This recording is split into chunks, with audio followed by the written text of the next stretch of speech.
Değerli dinleyenler merhaba, ben Ussal Şahbaz. Want Media Network'ün Emirgen stüdyolarında Global İşler Podcast'inin 3. sezonuna bugün başlıyoruz. Hepiniz hoş geldiniz.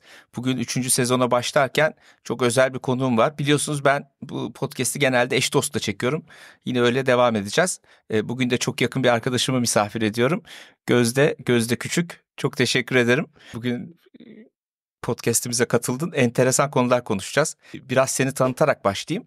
Biz çok uzun zamandır tanışıyoruz. Hatta daha önce podcast'imize konuk olan Cem Adıyaman'ın da eşi Gözde Küçük Adıyaman, tam şeyle verelim ismiyle.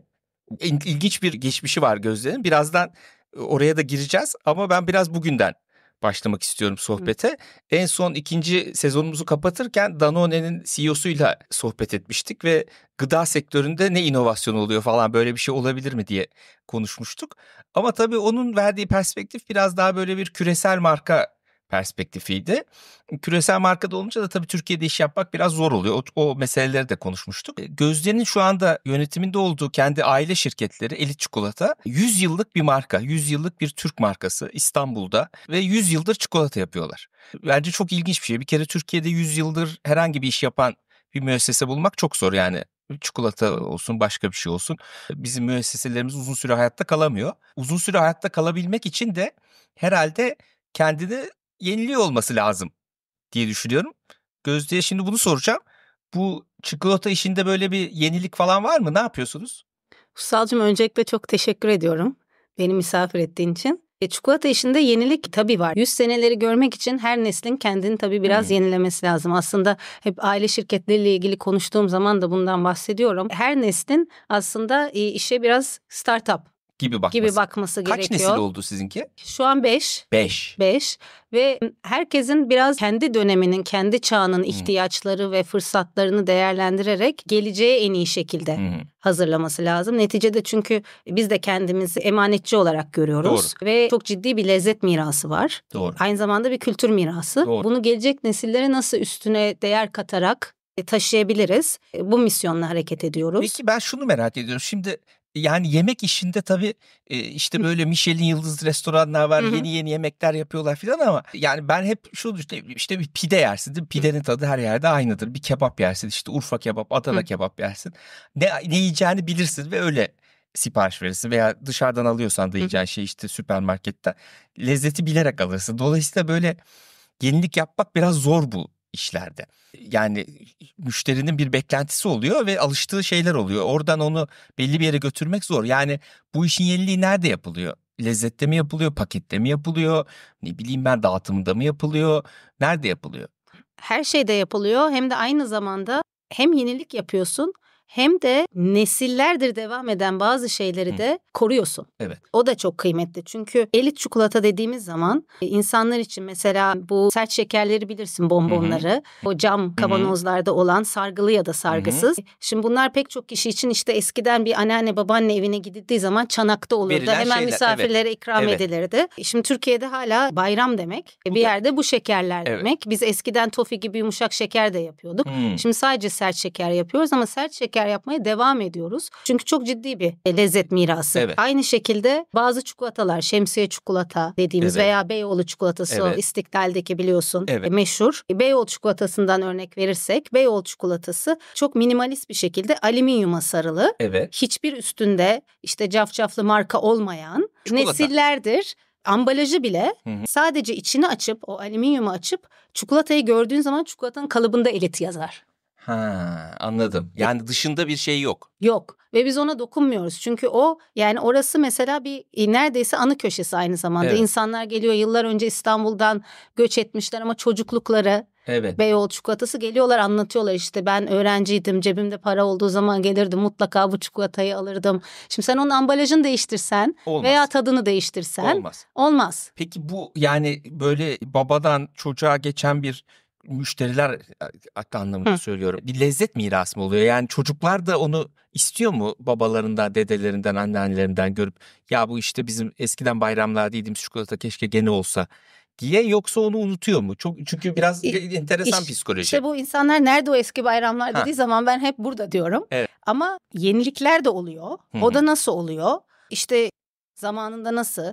çok eskiye gidersen zaten bu işin. Sütlü çikolata da bir inovasyon. Evet. Neticede çikolata ilk başta sıvı olarak tüketiliyor. Sonra katı halde. Bu ne zaman, bu hangi yıllardan mesela, bahsediyoruz? Şimdi şöyle, çikolatada ilk reklamı yapan Cadbury. Şöyle bir reklam yapıyor. Purest, therefore the best diye. Çünkü eskiden çikolata sıvı halden katı hale getirildiğinde tabii bu askeri ihtiyaç için İngiliz ordusunu beslemek, kalori ihtiyacı. Zaten şirketler de öyle kalkınıyor. Cadbury büyük bir Quaker anlayışıyla büyük bir fabrika, etrafında işte fabrika çalışanları için evler, okul.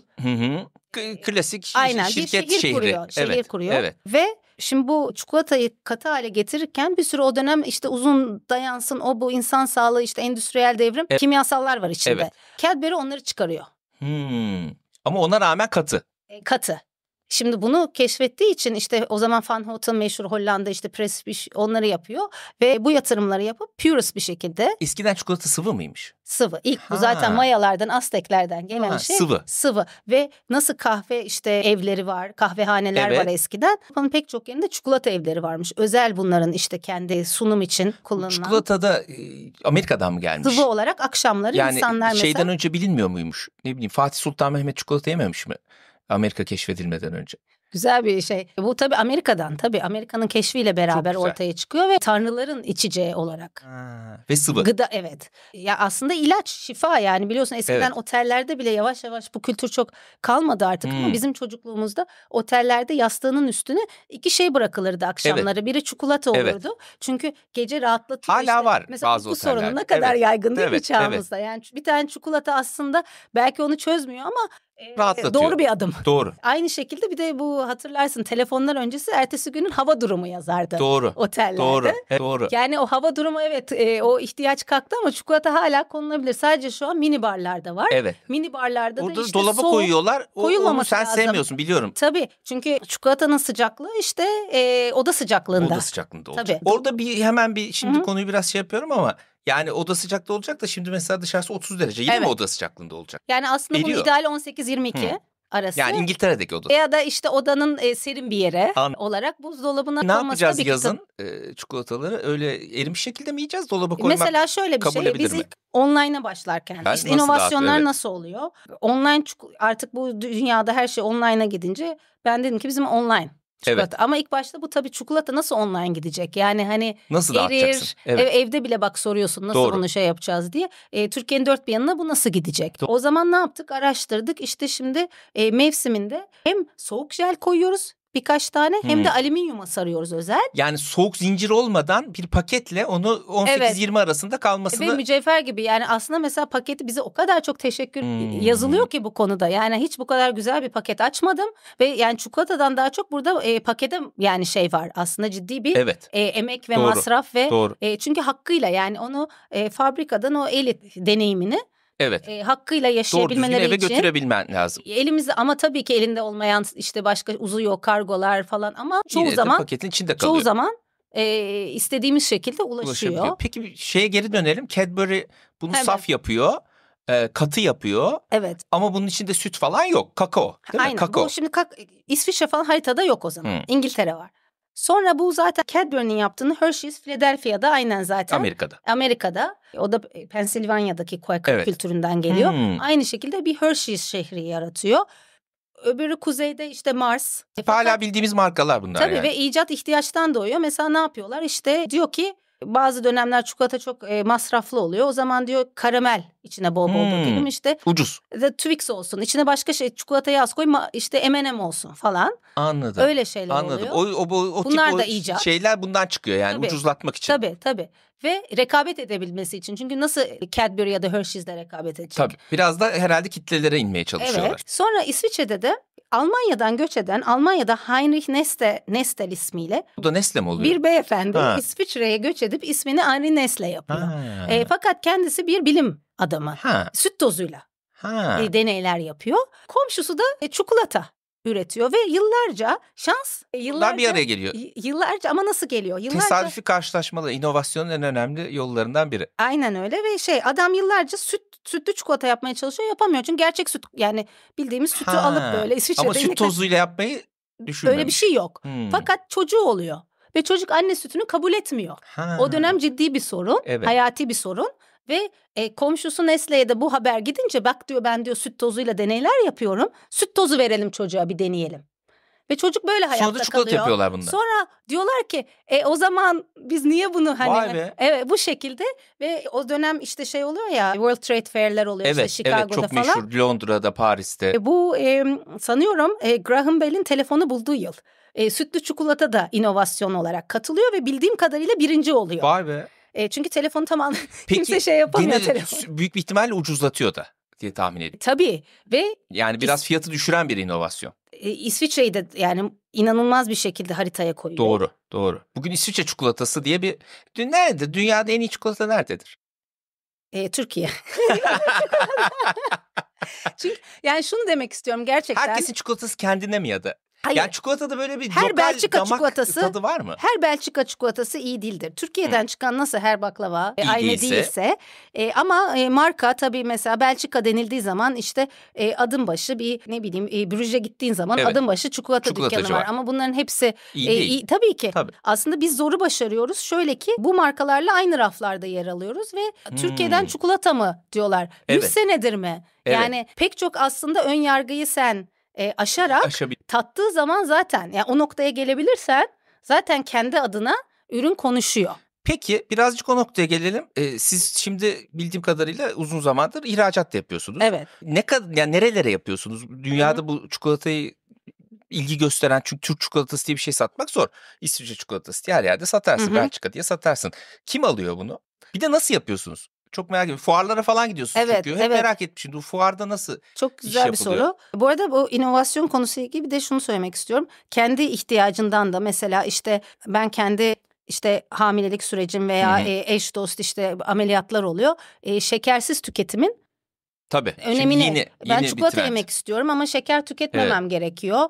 Veya şimdi müşteriye direkt ulaşınca sosyal medya sayesinde mesela daha onlar ihtiyaçları anlıyorsun ve glutensiz tüketimin ne kadar büyük bir iş. Şimdi annelerden çok büyük hayır duası geliyor yani teşekkürün ötesinde. Çünkü bizim çok ciddi bir hattı tamamen ayırman lazım. Glutensiz tabii ki ve bu her şirket bunun sabit maliyeti var tabii onun altından kalkamayabilir. Ama bizim içinde bisküvi yoksa ve draje değilse bütün ürün gamımız glutensiz. Bu mesela insanlar için çok güzel bir şey oldu. Elit'i tercih etme sebebi ve bizim için de bir sorumluluk tabii. Dünyada da tabii bu tercihe sebep oluyor. Oluyor. Türkiye'de de yani çok bilinç var tabii bu konuda. Aynı şekilde işte vegan veya şekersiz. Artık şekersize alışınca ben mesela tercih etmeye başladım. Şekersiz çikolatamızı.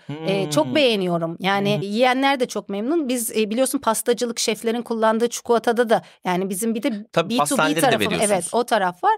Orada da mesela şekersiz kuvertürler var. Süper. Çok tercih ediliyor artık. Ama bu hep bir talep. İlk başta şey diyorsun yani ben şekersiz diye bir şey çıkardığım zaman şu soru geliyor karşına. Bizim diğer bütün ürünlerimizin içinde şeker var. O zaman onlar yani algı olarak olumsuz etkilenmeyecek mi? Bu da bir innovators dilemma değil mi? Yani çünkü kendi satışlarını düşürmek istemiyorsun tabii ki. O üründe gidiyor sonuçta satıyor. Evet ve kesinlikle düşürmüyor. Yani ek bir pazar oluşturuyor. Ek bir pazar oluşturuyor ve bir ihtiyacı karşılıyorsun. Çok güzel, çok güzel. Dünyaya dönelim. İhracat. Şimdi mesela çok enteresan pazarlarımız var bizim. İlk geldiğim zaman şöyle bir şeye baktım. O zaman 40 ülkeydi. Şimdi 80'i geçtik. Şunu fark ettim. Yani hangi pazarlar var ki Türkiye'nin marka değeri yüksek? Evet. Fakat bize de bu inovasyon anlamında bir şeyler katabilir. Evet. Bizi ileri taşıyabilir ve öngörülebilir bir pazar. Yarını daha belli. Daha huzurla hani yatırım yapabileceğimiz. Kore ve Japonya çıktı karşıma. Fakat benim için çok yeni bir coğrafya. Doğru. Çünkü biz biraz daha batıya bakarak büyüdük. Falan. Tabii. Evet yani Avrupa, Amerika öyle büyüdük. Şimdiki nesillerde işte var oralara gidip öğrenci olma. En fazla gitsen işte Dubai'ye falan gider bizimkiler. Yani o kadar Asya'nın devamını pek Türk milleti sevmez. Şimdi Hindistan pis falan derler. Gittiğin zaman müthiş bir heyecanla karşılaşıyorsun oralarda. Yani benim için öyle oldu.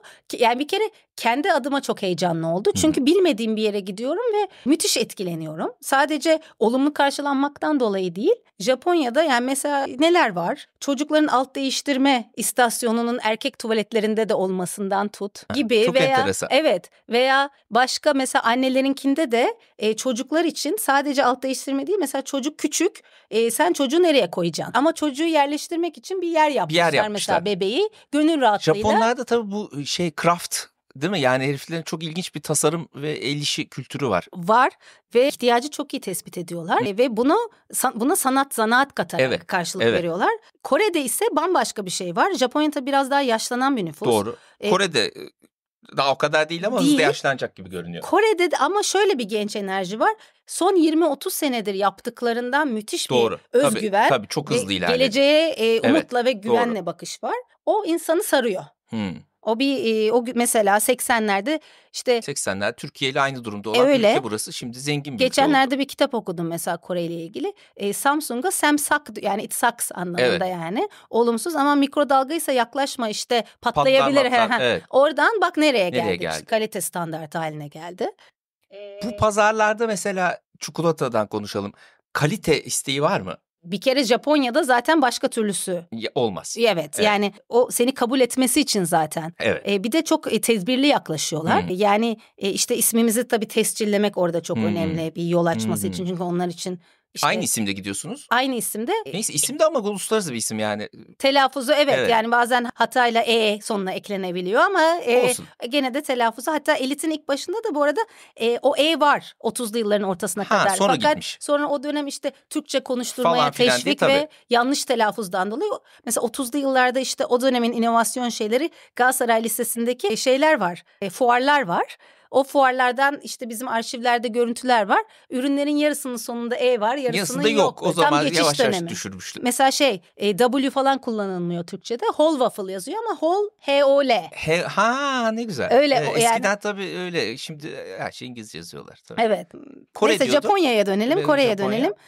Kesinlikle burada bir kere kalite önemli ama bizim sektörde mesela hep böyle Belçika'dan inovasyon gibi böyle şeyler var ya. Japonya'da çok ciddi bir inovasyon kültürü var. Mesela viskiyi alıyor. Ya evet, çok ilginç bir şey bence. Adamlar aynı kalitede viski yaptı. Yani bambaşka bir boyuta taşıyor. Yani o kadar yıllık geleneğin üstüne ben diyor yeni bir standart koydum diyor. Artık Japon viskisi işte konuşuluyor. Ve dünyada bu satılıyor. Satılıyor. Bunu çikolatada da yapıyor.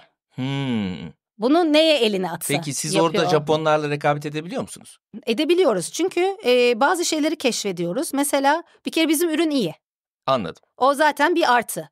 Japonya'da mesela alan çok kısıtlı, raflar biliyorsun. Mesela Orta Doğu'da işte küçük. Namın yürüsün. Mesela kız isteme çikolatası bile böyle birkaç masa büyüklüğünde, böyle birkaç kişi taşır falan böyle. Hiç abartısız bu. Ama biz kutular da büyük Japonya'da olsun. Japonya'da onu eve sokamazsın zaten, evler de çok küçük. Küçük. Bir de ambalajlar mesela işte içi çoğu boş olsa bile önemli değil. Kutu büyük olsun yani. Bizde. Orta Doğu'da bizde.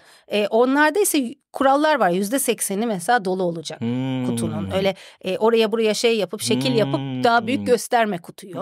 Raf yani meyveyi bile dilimleyip dilim dilim satıyorlar. O kadar yer yok yani. O yüzden bir de tabii fiyatlar mesela da ona göre. Mesela oraya özel paket mi yapıyorsunuz o zaman? Daha küçük paketler vesaire. Evet, oyuncaklı şeyleri çok seviyorum. Oyuncaklı dediğim eğlenceli. Mesela bizim kaşık ama çikolata. Ama yetişkinler için. Yetişkinler için de. Zaten çocuk yok Japonya'da pek. Bir de çok çocuk biliyorsun, yaratıcılıkları, çocuk ruhları çok var. Mesela bizim kaşık çikolata. Chocospon dediğimiz o mesela çok satıyor. Ama sadece kahveye böyle çikolatayı işte kaşıkla karıştırıp da öyle de değil. Mesela üstüne krem şanti koyuyor, krema koyuyor. Onun üstüne bir küçük dilim çilek koyuyor ya da işte kivi koyuyor ve misafire onları ikram ediyor. Onu bir tasarım haline getiriyor. Evet, o da tabii çok seviyorlar küçük sanatları. Evet. Peki bu inovasyonları siz burada yapıp oraya mı satıyorsunuz? Orada bir ekip var mı mesela? Ya burada bir kaşık yapsak iyi gider falan gibi. Şemsiye çikolata aynı şekilde, onlar da çok o şey olduğu için. Şöyle tabii yani bu bizim ihracatta iyi bir marketle direkt çalışmak ya da iyi bir distribütörle çalışmak çok önemli. Evet. Çünkü, o sana feedback veriyor. Tabii yani pazarı onlardan öğreniyorsun. Beraber yatırım yapıyorsun. Onların yönlendirmesiyle devam bizim ediyorsun. de esnekliğimiz var. O çok önemli evet. bence. Zaten bu aile şirketi olmasan o işi yapmak çok zor. Yani iş kurumsallaştıkça, işte böyle managerial hale geldikçe o esneklik ortadan kayboluyor. Aile şirketlerinde böyle bir avantajı var. Şimdi ben bitirirken başka bir şey soracağım sana.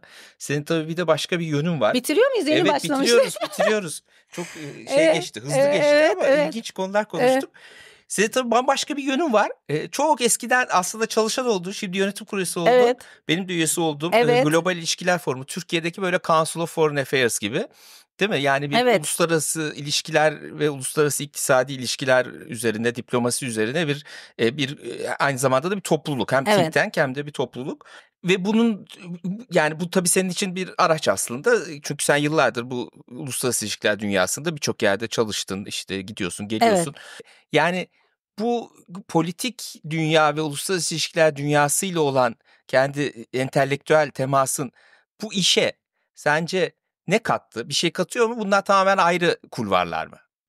Çok güzel bir soru. Bir kere tecrübe. Yani şimdi benim orada profesyonel olarak çalışmış olmam, öncesinde Global İlişkiler Forumu'nda program direktörü olarak, işte sonra Koç Holding'de, bunlar bambaşka alanlarda bile çalışsan, neticede biz Global İlişkiler Forumu'nda bir kurumu sıfırdan ekip olarak yarattık. Yani renklerinden logosuna, işte policy seminerleri tasarladık. Bunların pek çok şeyin adını koyduk. O zaman işte bir kurum nasıl sıfırdan olur? Neler olur? Ekip ruhu. Bu arada orada biz o dönem çok büyük diplomasi dünyasından, dış ilişkilerden duayenlerle çalıştık. Yani Sönmez Köksallar, İlter Türkmenler, rahmetli Özlem Sanberkler. Böyle kişilerle çalışınca tabii Füsun Türkmen, yani o insanlardan da çok şeyi böyle İş dünyasından da yani alıyorsun, zaten değil mi? Bazı şeyler insana geçiyor. Yani onu kitaba dökmek, anlatmak kolay değil. Ama o etkileşimler içinde birçok şey öğreniliyor. Bu adamlar da Türkiye'de az bulunan nitelikte insanlar. Ya da kadınlar. Dünyayı görmüş kadınlar, değil mi? Yani çok az maalesef. Türkiye, o yüzden ben podcast'i yapıyorum işte, Global İşler diye. Yani Türkiye'de dünyaya açılan insan sayısı çok az olduğu için onlarla vakit geçirmenin de büyük bir şeyi oluyor bence. Katkısı oluyor. Mutlaka ve şey de fark ediyorsun. Mesela bir gün fark ettim. Şimdi ben satış pazarlama olarak başladım Elit'te. Değil mi? Yani eğitimini görmedim ama aslında bence de işte öğrenilen bir alan. Bir noktada fark ettim. Diplomasi de aslında satış insan ilişkisi ve diyalog ve enerji. Doğru. Öbür tarafa biraz daha matematik ekleniyor. Doğru. Ama günün sonunda üslup biraz farklı olsa bile. Doğru. Belki aslında daha uzun vadeli ilişkiler olsa bile. Evet. Ama sonuçta bu diplomasi dediğin şey de bir ülkenin markasını oluşturmak, değil mi? Yani nation branding. Tabii. Ve onun çerçevesinde. Ve temsil ediyorsun. Burada da şimdi markayı temsil ediyorsun. Tabii. Şimdi ben bir yere gittiğin zaman o markanın senin temsilcisi olarak görüyor. Öbüründe de aynı şekilde. Sadece tabii ki şimdi daha fazla output gerekiyor. Gerekiyor ve daha elle tutulur bir output. Satabilmen gerekiyor tabii. Evet. Yani. Ama günün sonunda benzerlikleri fark ediyorsun veya şunu da fark ediyorsun. Aslında bazı zorluklar da aynı. Evet. Yani onlar da aynı. Mesela kadın olmak. Hepsinde aynı zorluk var, değil mi? Yani zaten çoğunluk olmadığın iki alan. Tabii. Şimdi Birleşmiş Milletler yeni biliyorsun genel şu an New York'ta. Evet. Erkek. Yani 300 küsur kişi konuşmuş sanıyorum. Kaç? Bilmiyorum. 20 tane kadın vardır. Paylaşmıştım yani geçen gün. Bir iki değil ama yani gerçekten. %10'u geçmez. Gerçekten üzücü bir rakam. Tabii. 2024 yılında yani. Doğru. Şaşırtıyor, haber niteliğinde. Tabii. İşte o şeylere de zor ama bak yani diplomat eşleri toplantısı yapılıyor. Bizim öyle bir abimiz vardı. Eşi büyükelçiydi yani hanımı. Ya diyor, toplantıda gidiyoruz, makyaj malzemesi gösteriyorlar diyor. Yani her açıdan zor. Herkese Tabii. zor. Tabii. Ama dünyada böyle kurulmuş. Yavaş yavaş değişiyor. Tabii. Öyle ve işte fark ediyorsun. Bir masanın etrafında mesela işte tek kadın olduğun zaman seni o sıfatla görüyor aslında. Ama 2-3 olduğu zaman. Çikolatacılar arasında da böyle oluyor. Yani tabii yani değişmiyor. Üretim, ticaret, sanayi. Tabii. Yani çoğalınca seni işte Gözde olarak görmeye başlıyor ya da işte Ayşegül olarak görmeye başlıyor. Doğru. O açılardan da yani evet. Bence ikisinin de birbirinden öğreneceği, yani bu dünyaların çok şey var. İş dünyası ve diplomasi diyelim. Çikolatayı konuştuk Gözdeciğim. Bir de Ussalcığım, onu da bir mesela policy. Biz bu policy seminerlerini yaparken hep şunu düşündük. Türkiye'de bir policy okulu, yani Türkiye'de karşılığı politika olarak geçiyor ama tam değil. Biz onu işte siyasa diye çeviriyoruz. Yani policy dediğimiz şey, dinleyicilere anlatalım. Hani günlük politika değil de kamu yönetiminin daha teknik alanları diye belki anlatabiliriz.